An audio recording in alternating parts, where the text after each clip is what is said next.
Hey guys, what are we doing? Hi Tasha. Tasha the snow girl. Tucker the gentleman. Taylor you can imagine. So there's Tasha, Tucker, and Taylor of the three big dogs. And they are big dogs. Look at them. They are good-sized dogs. And then there's Amy. And I'm Stevie. And most of you know us. We're going to try to get this smoother, but this is the first run. So yeah, 3 big dogs, 2 later in Life Lesbians, and us. 1 fun and fabulous French adventure. So that's what we're going on, yeah? Yep.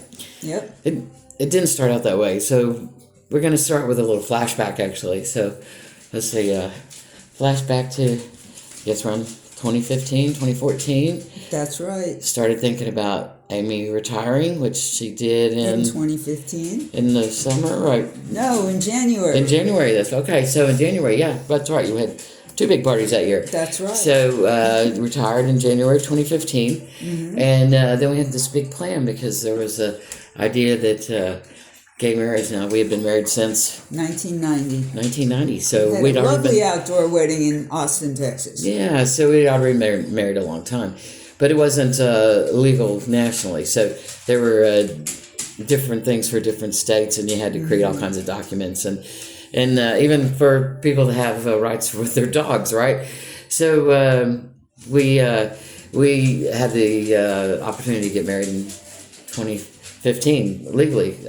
It was made legal. Mr. Obama made it legal federally. In his Supreme Court. His Supreme Court, which was so much better than what we have going on right now. But they did make it legal. And we had taken a trip to France. The idea was we were going to get married prior to that and then go to France as a honeymoon. That's right. But Amy had thought, well, it's going to be legal by the time we get home. Let's wait and do it legally. And I was assuming the best, and that's what happened. Yeah, but you were thinking, well, it wasn't going to happen until later in the summer. And of course it happened while we were in France. And so a bunch of our friends ran out and got married while we were in France. Yep. And so we came home to all these wedding announcements and everything, which was fabulous, of course. We thought that was wonderful. But then we planned our recommitment ceremony after we got home, and it ended up being on September 11th. Oh, that's right, yes. It's one of those dates that will live in infamy in U.S. history, of course. But Amy was insistent that we take it back. Because our first wedding, our non-legal one, was on March 11th. Yeah, March 11th, and we were trying to get as close to 6 months or something that we could easily remember even when we get old and, grayer? Yeah, some of us. So that's what we did, and it was great. Of course, at the same time, we were thinking about where we might want to retire to, and we had been taking trips to places. We had some definite qualifications. We wanted somewhere less hot. We were both kind of done with the heat, of Texas. The summers are brutal. We needed some place that had a lot of clean, fresh water. We felt pretty... that was important for our futures. Yeah. We think water is going to be a big deal. Political climate was a big situation, especially for Amy. that was really important for me. Because we lived in Texas, need I say more? Wasn't always great. And so, being close to an international border that we were friendly with was a bonus, of course. We looked at a lot of places in the Northeast. We considered some in the Northwest. Yeah. And we did. We seriously looked at Vermont for a while, but the infrastructure was New York, Connecticut, of a concern. Boston, the Oregon and Washington areas. Amy brought Rochester into the plan. I did. We started coming up here. And my family is, too.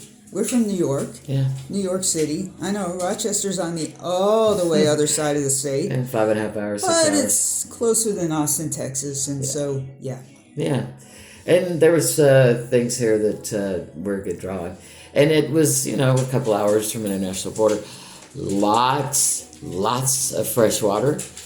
More snow than they've had in a long time, the last 2 years. A little warmer than it usually is, but it's a nice climate, and it's definitely a nice political climate. So Rochester it was. And we had no idea, really. We came up 3 or 4 times during different times of the year, enjoyed it, enjoyed the people we met. So, 2024, spring of, we knew the time had come to go ahead and make the move from the home that we had shared for 20 years, our grown-up home that we had been in since 1979 and 1980. It's the place that each Austin, one of us Texas. has lived the most at. Both the house that we lived in and the city. The place that we still call our grown-up home, that will probably always be our grown-up home. It was hard to leave there. Austin was a fabulous place. We feel so very grateful to have been there during its best of times, and to have been in this country during some of its best of times. Yep. So grateful. And but it was a difficult decision. But we did. We packed it all up. We sold a bunch of stuff, let go of a bunch of stuff, packed 65 plus years of memories into a 26-foot truck, and another truck, and then went back for a small truck worth of stuff, and 3 big dogs, and 2 later in Life Lesbians pointed their trucks north to Rochester. And at the time, Canada was the backup plan. Yeah, we were going Not France, Canada. And how we got to France is another part of the story. That's right. But this is how we got to Rochester. And the rest is a whole lot more fun than this. So stay tuned. Thanks for being here for 3, 2, 1, our fun and fabulous French adventure.